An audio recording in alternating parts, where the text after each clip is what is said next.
Hey everyone, welcome to the Fireside Chat number 19 on Crushing Classical, redefining a thriving classical music career. I'm Tracy Friedlander and we have a great episode for you today. On the show, Eileen and I talk with Mary Javian, Chair of Career Studies and Director of Professional Development and Community Engagement at Curtis Institute of Music. We go into details about what music entrepreneurship and specifically social entrepreneurship means in classical music. This talk is a real eye-opener for what is possible for your career.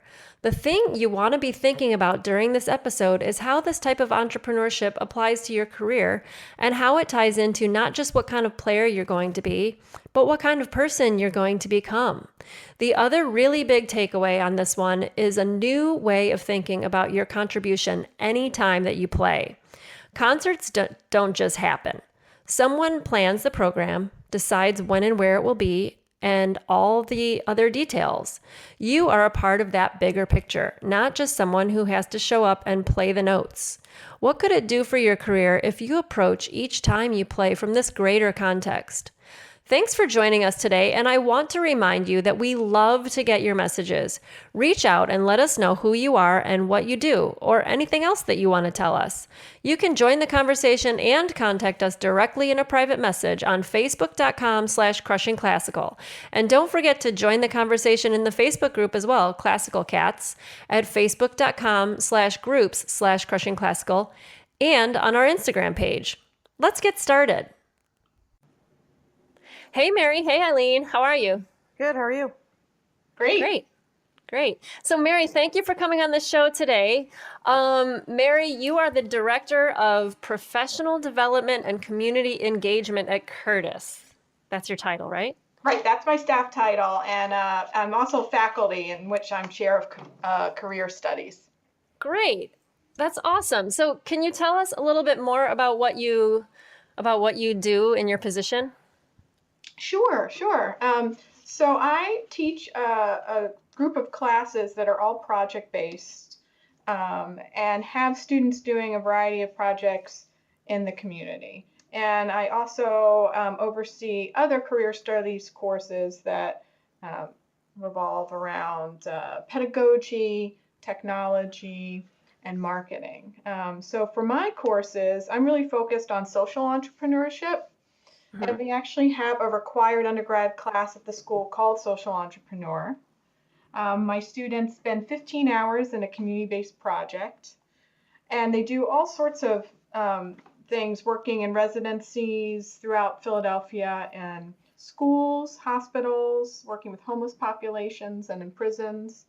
And that's really their first attempt at getting together with a collaborator in the community and putting a project together. And then if they are really excited about that work, they can go on to a graduate level course, which is called the Community Artist Program. And they can pursue their own idea for a project. And we give them a budget of around $2,000 and a mentor to help them realize their goals. And they've done everything from launching their own chamber music festivals to promoting their own ensembles, starting mentoring programs or education programs. And most of those projects have been things that they've continued into their career, and in many cases been like the basis of their career, the launching point for their career. And we also have a service fellowship called the Community Artist Fellowship, where graduates of the school can come back and do a full year dedicated to the community and really do in-depth work. And we have fellows this year in working in prisons, hospitals, and in schools. Wow, that's really broad. So tell me, when a musician walks through the doors at Curtis, what are they expecting their careers going to be before you get access to them? Can you tell us that in one or two sentences? Before they walk in the doors of Curtis, I mean, everyone comes here to perform. And that's why I came here as a student. That's the mission of the school. Although what's really interesting is that the mission has evolved. It used to just be to train artists at the highest level, and then we made it train and educate. And then more recently, we included to engage a local and global community. So this sort of engagement is now actually part of the mission of the school. I'm not sure how conscious of that students are when they come in, if they're 18 or younger than 18, because we do have younger students as well. I think they're really here because they have a passion for music and an enormous gift for music, and they just want to see where that can take them. Yeah. And I have a question, when they're first introduced to this idea where they need to do sorry, I didn't quite catch the word. They have to do like a project or something. It's like a class or something they have to do, right? Right. But instead of it being a seminar, they have to actually be out in the community working on something. Right, yeah, they have to be working on something. So, how do they, honest answer, how do they initially respond or feel about that? And I'm asking a broad question because on purpose. I realize it's going to be mixed reviews, but I'm curious. Well, I think actually what the school was looking to do when I first came in was start to change the culture. And, that doesn't happen overnight. Having said that, I've been really amazed and delighted with how quickly the students have taken to this work. Anytime you transition from something where students can just show up and sit and listen and or play on their phones, and then all of a sudden you take that away and say, okay, now you're going to go into this place where you don't know anyone and use your music in a way that you haven't really done before. And basically, I'm asking everyone to step out of their comfort zone. Sure, there were mixed reviews, and even still, though, I feel like the tide has turned in terms of thinking about this for the students. That the majority of them are now on board, and it's only really been 3 years. Okay, so would you say like 9 out of 10 students say, that's probably a good idea, or what would you say about that? As far as Yeah, I've got that. I would say. Say again? I would say around 9 out of 10. Okay. So the response has been fairly positive. Has been fairly positive. I think that they do understand that there's an importance for this work, and that they are going to be doing things like this at some point in their career. That's good. Yeah, that's great. So given that you just said that, you really created a unique position at Curtis. Your job is essentially to do damage to their point of view on their career expectations. So you're doing that. Tell us more about the difference between social entrepreneurship, because this is kind of new concepts, I think, for all musicians. And I'm glad that in as short amount of time, as you just said, that people are jumping on board and recognizing that it's going to be part of their careers. And everyone kind of knows that term, entrepreneurship, but now there's this social aspect. So can you describe the difference between those two, like social entrepreneurship and regular just entrepreneurship people are used to hearing about? Sure. Social entrepreneurship is really creating work, in our case, through the arts and music, that has both great artistic and social value. So if you were going to look at entrepreneurship and outside of the arts, it's creating value that also generates income. Social entrepreneurship is really more about the value within the community, but it does not exclude your ability to support yourself. It's just not necessarily the main goal, although much of this work is certainly a way that you can, and I certainly have, made a career and supported my family. Right. So would you say that there's a confusion about the contribution and money making aspect? Like people don't think that you can do both things at the same time, contribute and make money?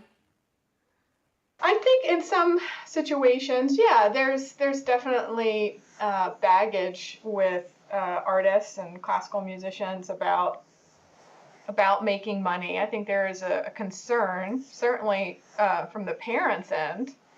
Starting to hear more from parents of our students. Well, what are you doing to prepare my child so that they can support themselves?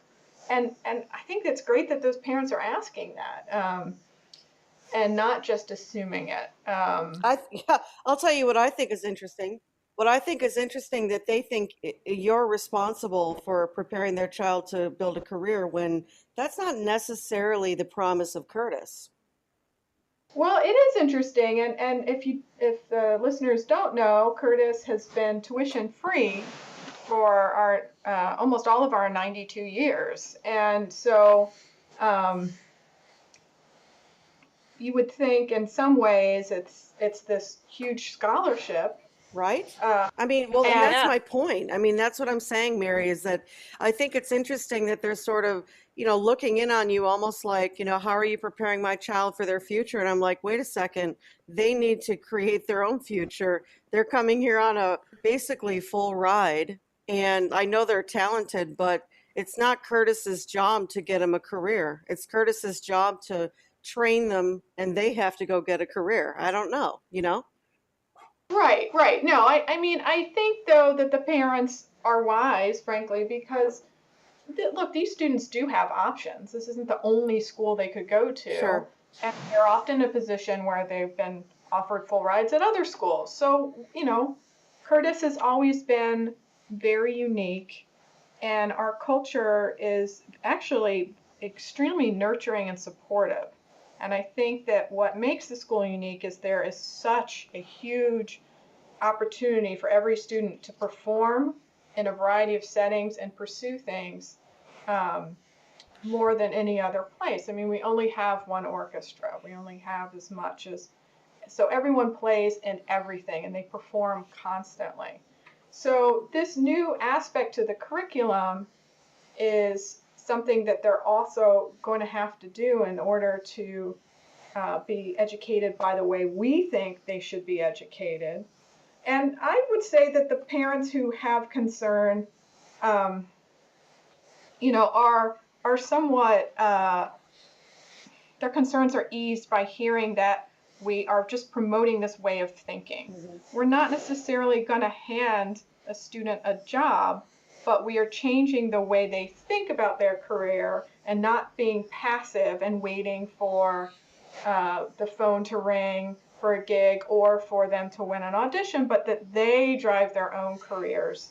And we've really kind of invested in this idea of a project-based career. So our curriculum now reflects that. And I should say this is not an alternative path. This isn't the thing you do if you don't win an orchestra job. What I'm seeing is my colleagues in professional orchestras also have project-based or portfolio-based careers.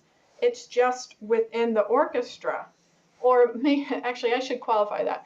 They do a lot of things besides just their orchestra job. Mm-hmm. And those other things that they do are a large part of their artistic satisfaction and also how they can build their income to support a family. And I think one thing that orchestras could do moving forward is actually take greater advantage of what their artists and musicians are doing and actually utilize all of those portfolio careers for the organization itself. And that's kind of I really agree with that. I love that idea. I think that's great. Yeah. Yeah.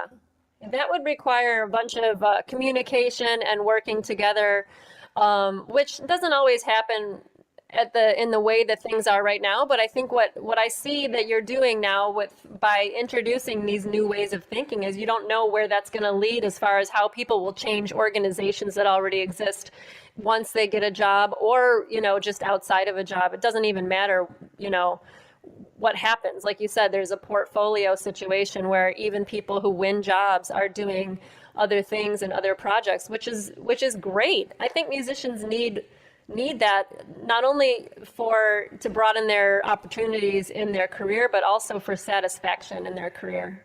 Yeah, absolutely. So tell me a little bit more about. I know in our previous talk, you had mentioned that there's a couple other aspects to your program, that you have like a time where people can schedule office hours to work on business skills, and there's a lecture series that you mentioned. So can you tell us a little more about that?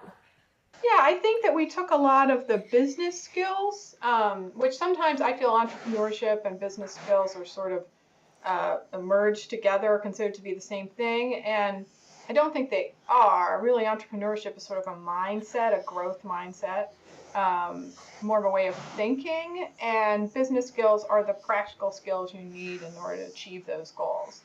And my experience is that really the students will seek out those business skills when they need them and when they're ready for them. And I think that we just have to be prepared to respond to that. And it's also a unique thing about Curtis in that we're so small and the student faculty ratio is such that everything's very individualized. So if I know a student is, needs a website, either they come and meet with me or I will find them someone who's really an expert in that, and then they'll go and talk to that person.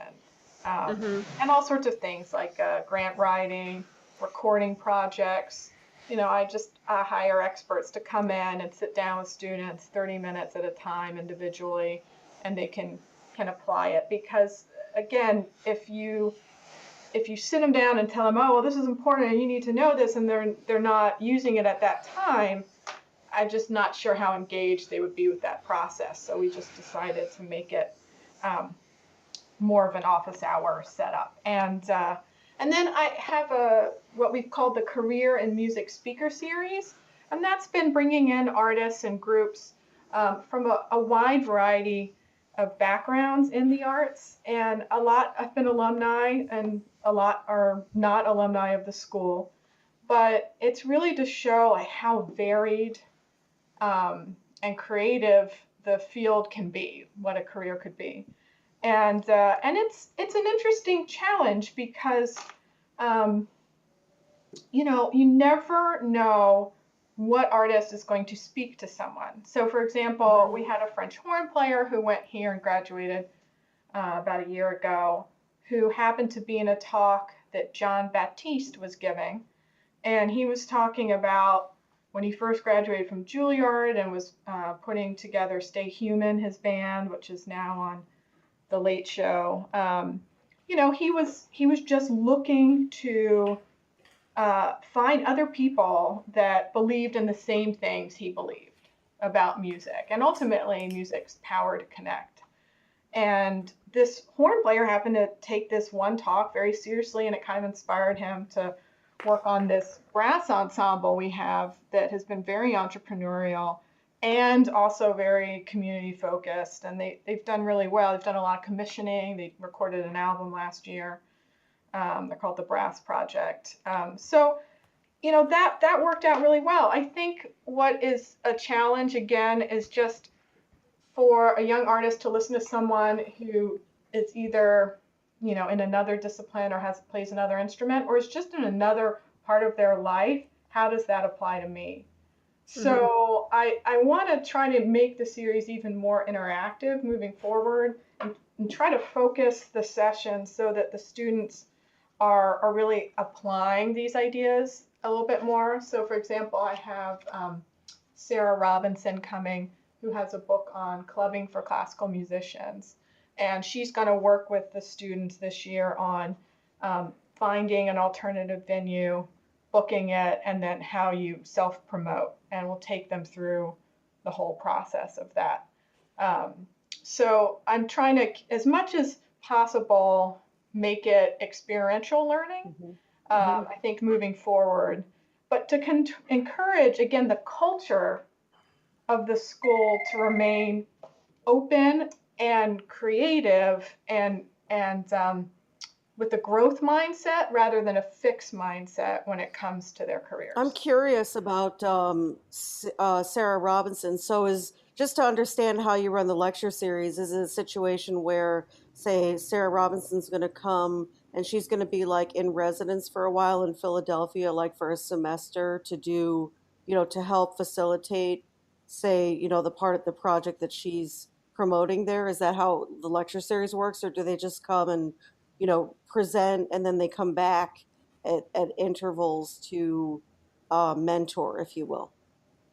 On this series, it really is just one visit. We do have lots of visiting artists here at Curtis. I know this year we're going to have Todd Mackover, who is a composer and does a lot of work at MIT.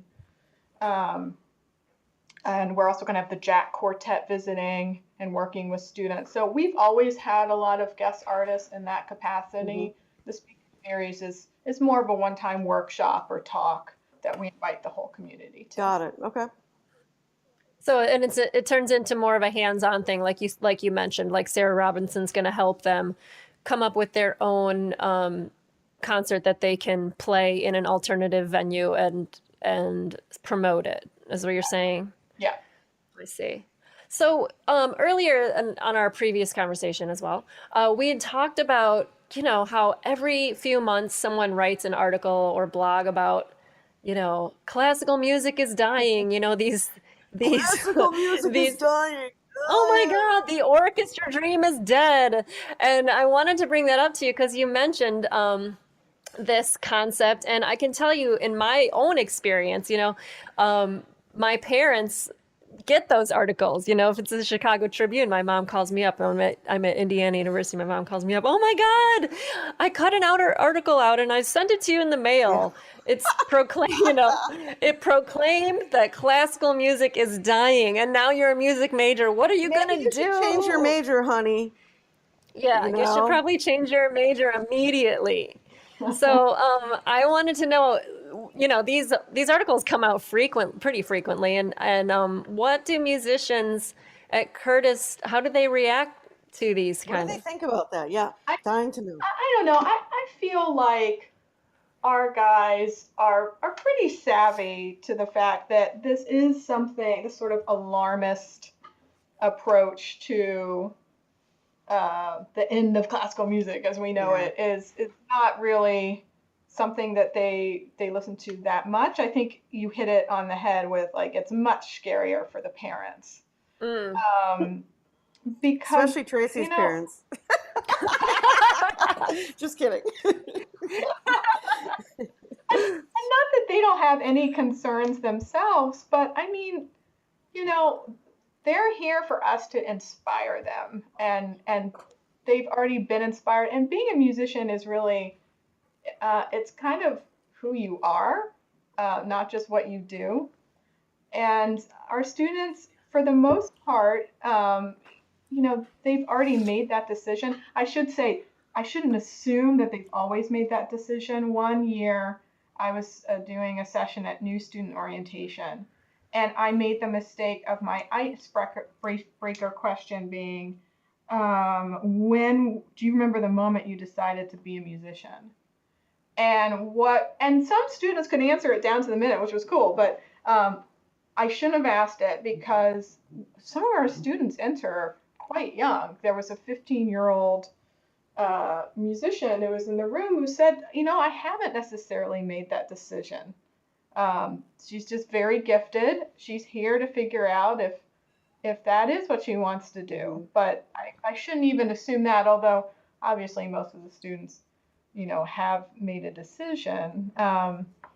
But I think that you can't really, you can't base your life off of fear. You can't go into the arts assuming that it's dead. That's ridiculous. And what we're training these students to do is be the leaders that are going to have to figure out some of these problems. I do think that things have to change. They can't just stay the way they've been, particularly with the large organizations such as orchestras and opera Hmm. companies. Hmm.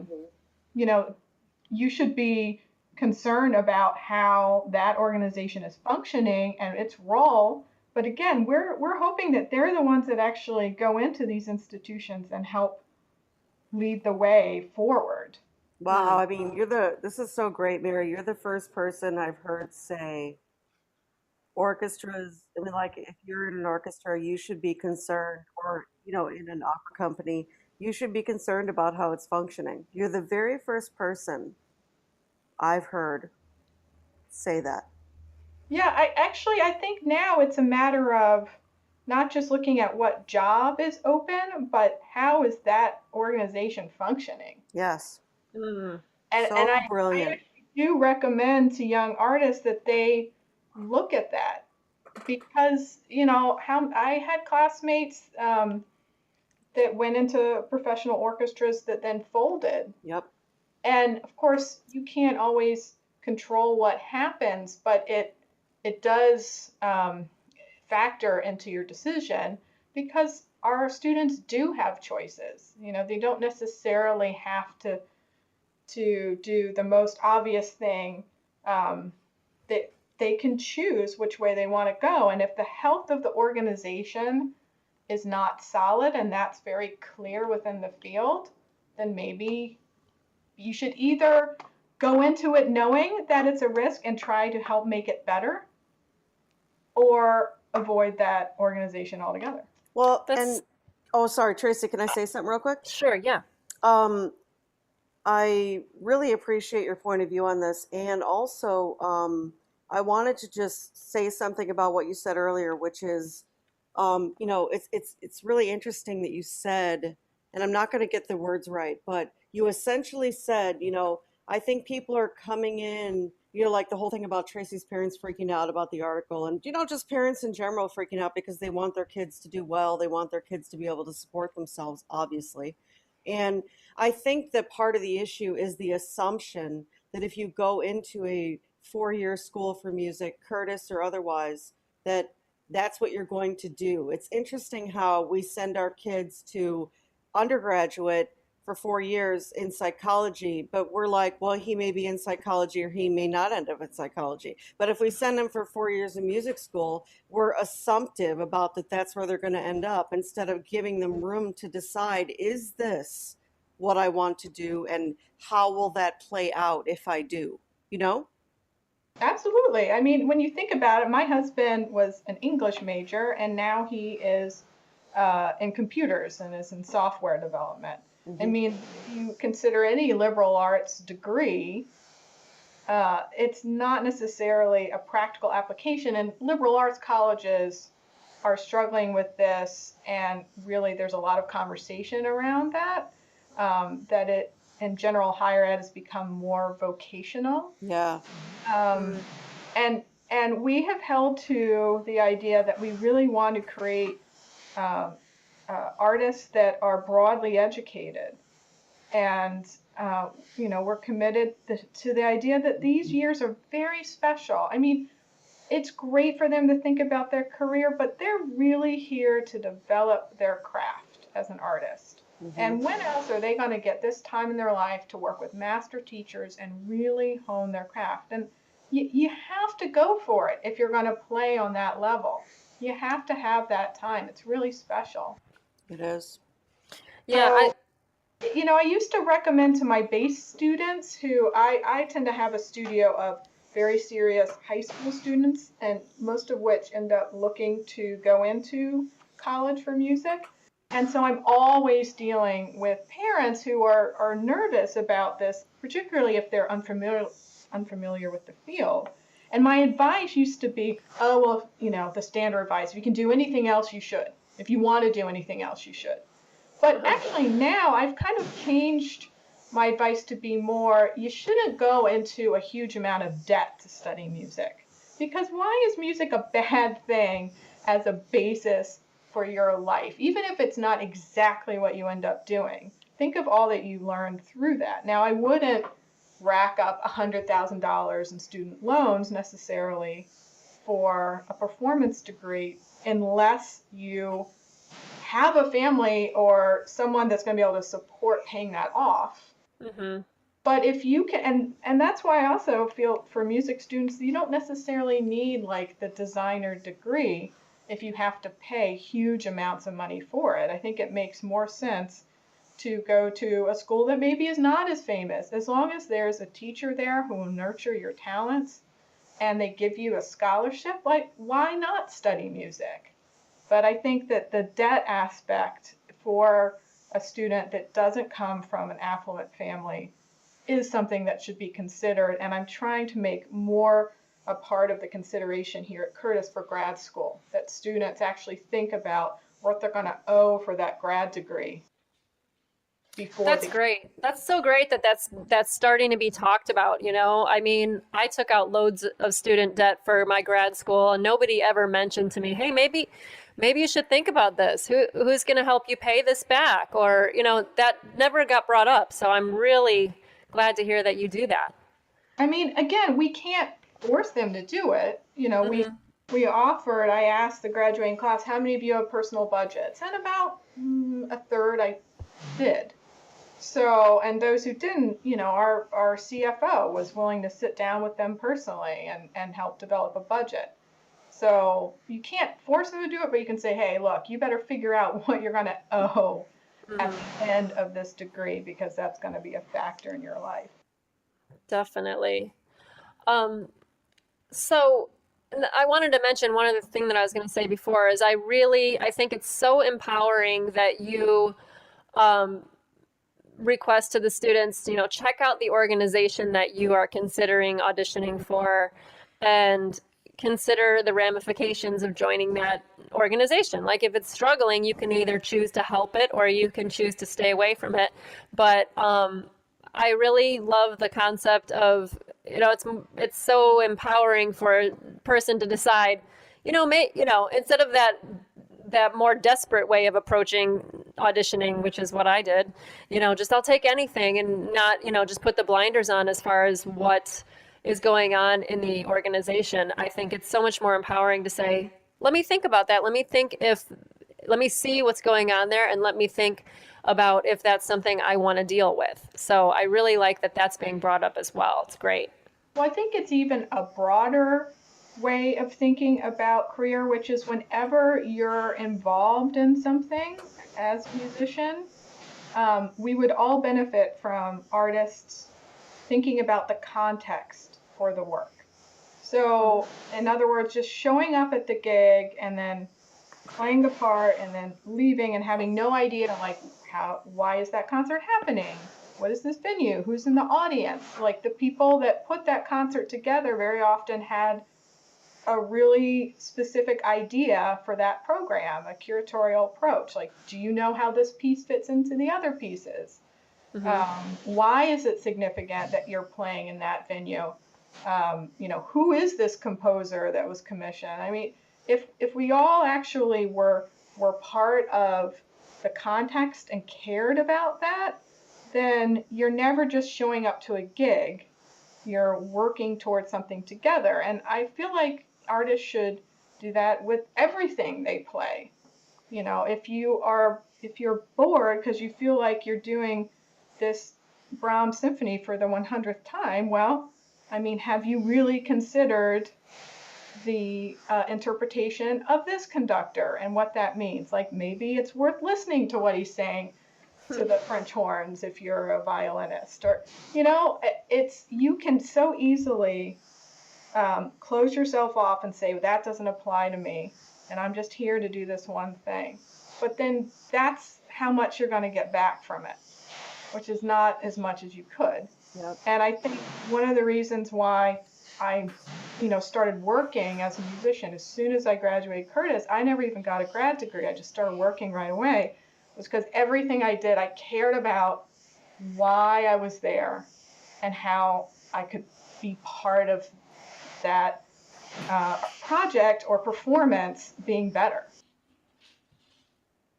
Yes. So as you are exiting Curtis as a bass player, your intention was to be a professional performing bass player, correct? And you had other interests. Yeah. So I was always going to be a performer. I decided I was going to be a bass player when I was 12, and I strangely never changed my mind from that. And but when I was at Curtis, I got very interested in doing work in the community, and I started what I called then the Curtis Outreach Program. And then I convinced the school to let me run it as a part-time staff member when I graduated. So I was doing that, and I was playing. I was lucky enough to get on the A list for the Philadelphia Orchestra and start playing with them quite a bit.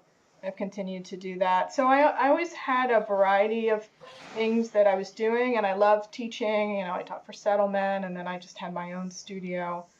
Um, so I always had something that I was pursuing. Artistically, I started a couple of different groups with some friends.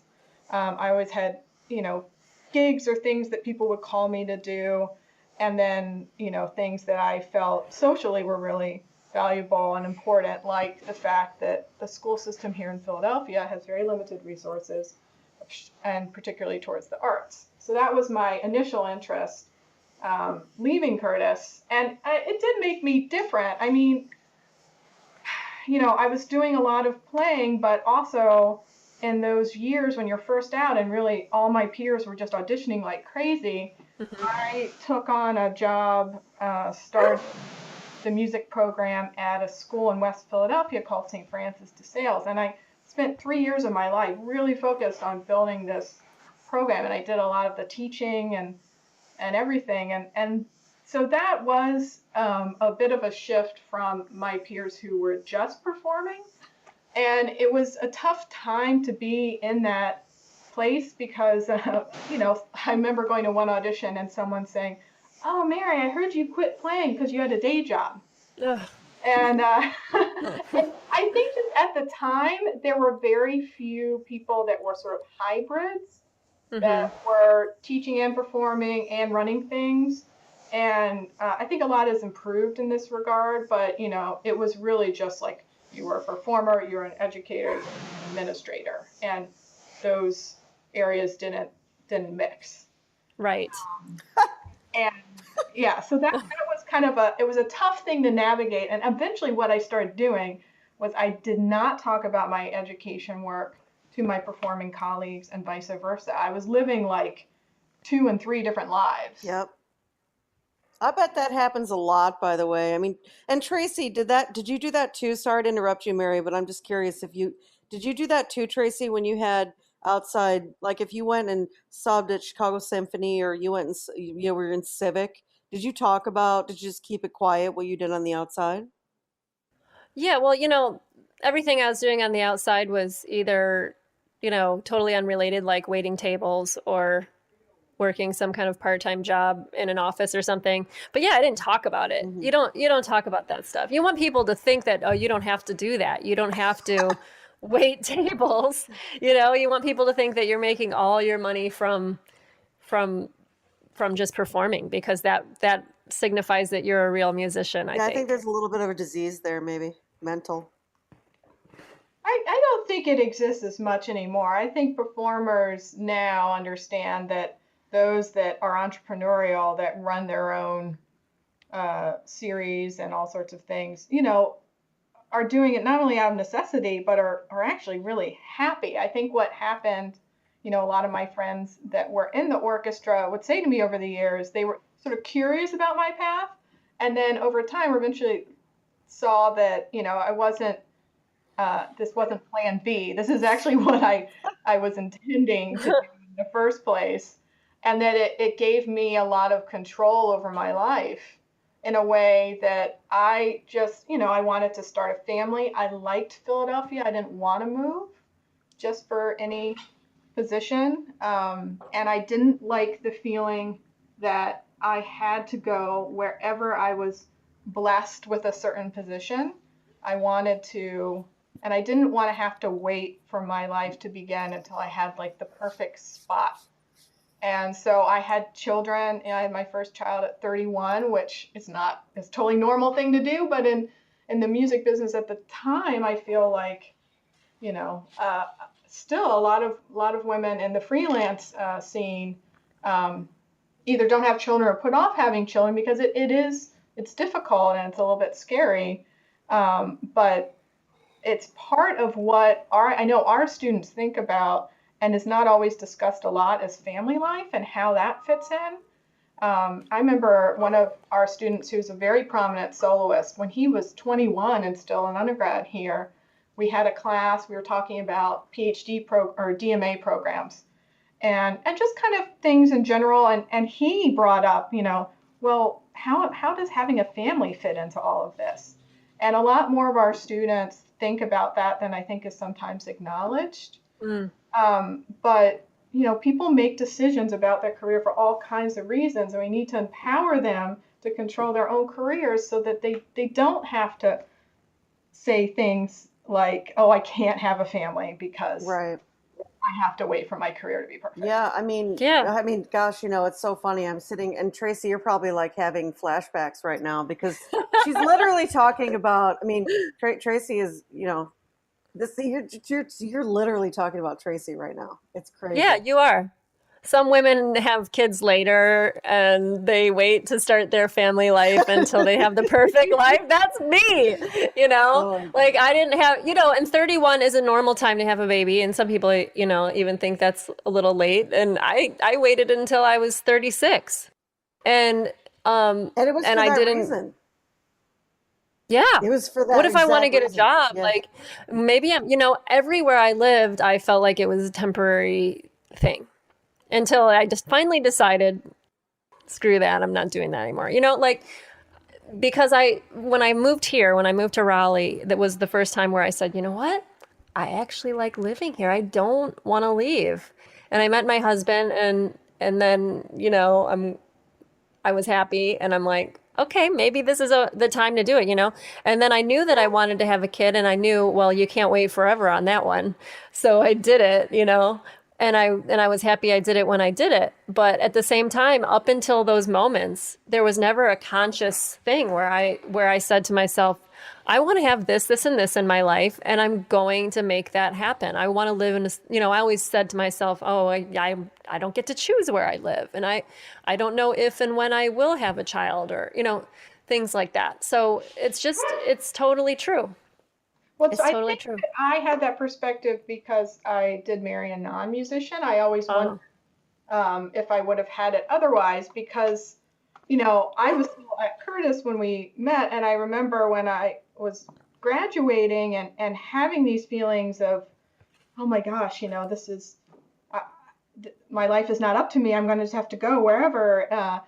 And he was looking at some of the jobs that I was considering auditioning for and the amount of pay that you would get for them, and he knew very well how competitive it was, and was the first person who said to me, "That's a totally unreasonable thing to do, to expect that you have to just move anywhere, regardless of where you want to live, for a job that pays, $30,000 Totally. a And year." it's so I funny. know. That's so funny that you say that, Mary, because as a 20-something-year-old, this is actually why I ended up not going into music. I ended up going into the business world instead. But that was why. I was like, I literally was, no job is going to tell me where I'm going to live. That was exactly where I was and I was like, forget this. I'm not doing this. If that's what is required of me as a clarinetist, if that's what's required of me, then I'm not playing that game.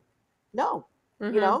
And at the time, that's how it seemed, like that was the only option I had. And by the way, Mary, I'm 42, just to give you an idea of how long ago this was, because back then those were the options. Right, but I mean, if you, I don't know. I mean, there's some artists, I guess we just didn't have many examples of Yep. artists that um, were pulling together their own careers. But now what I see is the majority of the really happy, fulfilled artists I know are independent artists. Hmm. And not that there's anything wrong with, having a full-time job in an orchestra and opera company. Well, actually, opera singers are independent artists too. But the reality is that is the majority of what people are doing. But those that create their own opportunities and drive their careers themselves, just I think have a totally different satisfaction rate with their careers, and it doesn't mean that you're starving in order to do that. Yeah, I think that's important. I mean, and I think that's where people go though, is the question is, And I'm asking you this because you've got a social entrepreneurship, like that's your drive over at Curtis.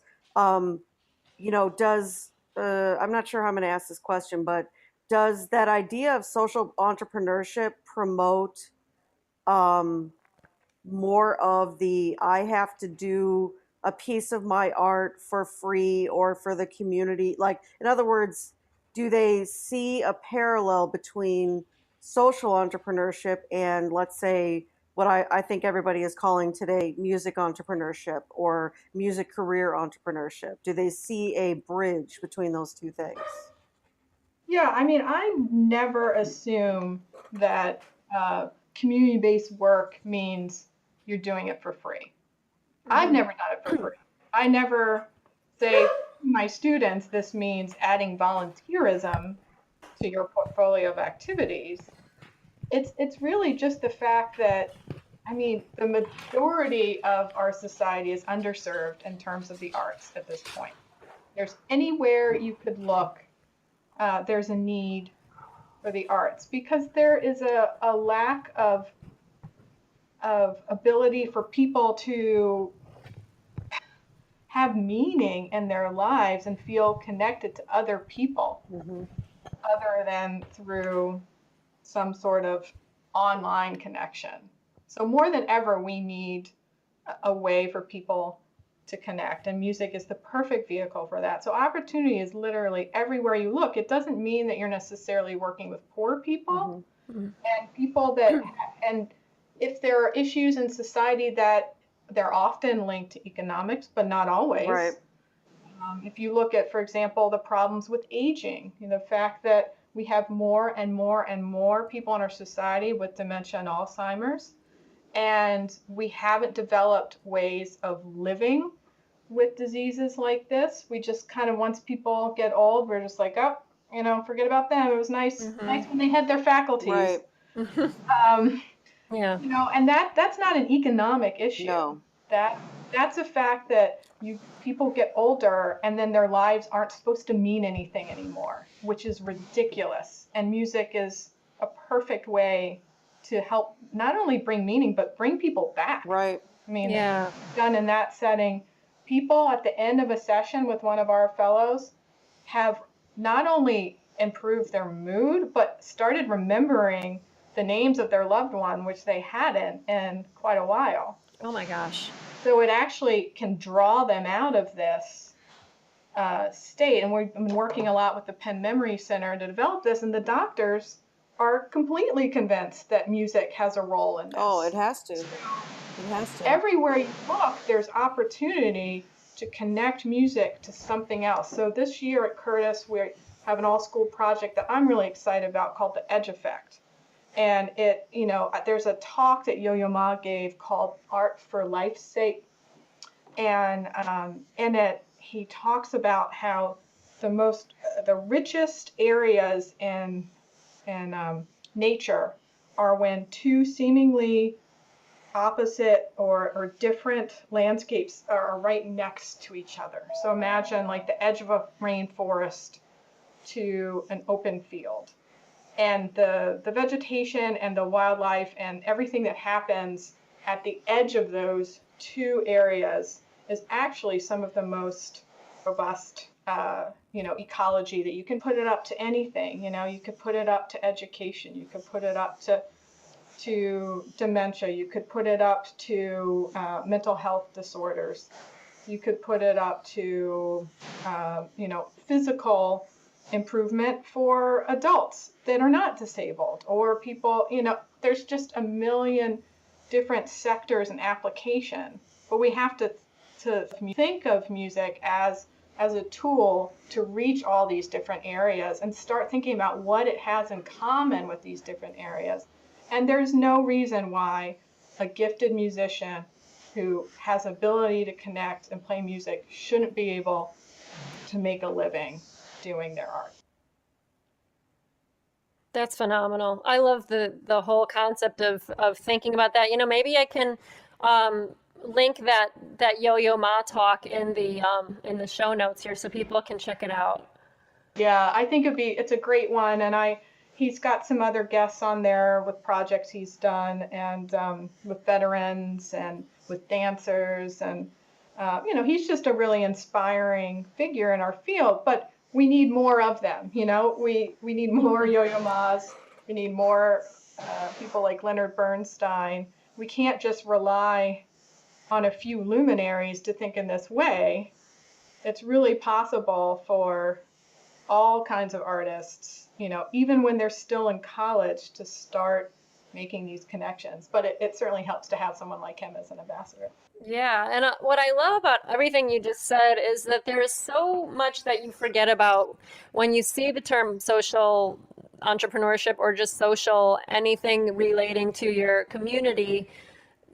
It does include economic issues such as the ones you listed, but so many other ones that we kind of forget about. And so it's really inspiring to hear about how these musicians coming through your program are going to get a new point of view on how their music can impact people outside of just playing on a stage for people who buy the tickets. Like there's so much more that can be done, and it's really opening up a huge new world for the possibilities, which is what is so exciting about it, I think.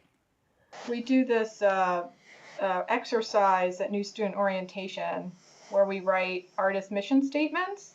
And it's really hard. I mean, most students initially, when they try to do it, struggle, and I do too. But the goal is for them to start thinking this way, not necessarily polishing a perfect statement, but ultimately it's about thinking about what you care about and what you're striving for that is bigger than just this piece or this one job, And I think that it's not just music, anything. If there's a mission to what you are trying to do in the world, and you keep focused on the work that needs to be done, things will happen. I mean, of course, we all have to be practical. Of course, we have to find a job. But everyone, and all the time you have to step back and reassess and say, well, what is it that I really want to see happen? And then it's easier to make decisions, little decisions along the way of should I do this or should I do this? So I encourage every artist to try to make some sort of statement that's true to them, and I actually finally put it at the front of my bio because, I had the typical bio, which most artists do, which is just a list of all the groups you play with, all the festivals you went to, all the great teachers you had. And those kinds of bios make me nuts because actually the thing that's missing, it doesn't tell you anything about the artist. Because there's a bunch of artists that have studied with that teacher and gone to that festival and play, Who are you as a human being? Yeah, I mean, that's actually what's really important, and that's actually what audiences are drawn to. Yeah, that's more interesting. And that's another part of this. Like when I was talking to the graduating students this year, said one thing that we really didn't talk about enough when you were here was how you're going to have to connect to your audience and have them follow you over time. Because really what they're interested in is you. Like when I think about all my friends in the Philadelphia Orchestra, constantly at the end of a concert, someone says hi to me or them, or, people in the audience often know one member of that orchestra, and that really focuses their attention and makes them feel connected to that orchestra. It's about the people. And very often it's, the inspiring colleagues that I have when I play in that ensemble. They're people that do all sorts of things in their careers, and they just get to know people over time. And then that's building community. That's what an orchestra could do. It could be your artistic home team. Just like all the players on a sports team, we need to know all the players on our orchestra's I love team. That. Yes. And as a person, and then it has so much more relevance. Yeah, they're real people, they don't just play instruments, they do more than that. And they are more than that. Yeah, a lot more. Yeah. Yeah. Yep. Absolutely. Yeah. That's what people want. And when you see people doing social media well, it's usually because they're sharing who they are as a person and what their life is like and everything. That's what's more interesting than a list of things you've done and who you've studied with, for sure. And then even more interesting is then what is the story of the people that you affect through your art? Oh, absolutely. Take it another step. Absolutely. So I want to ask you one more question because we've touched on it a little bit, but you created this position at Curtis, right?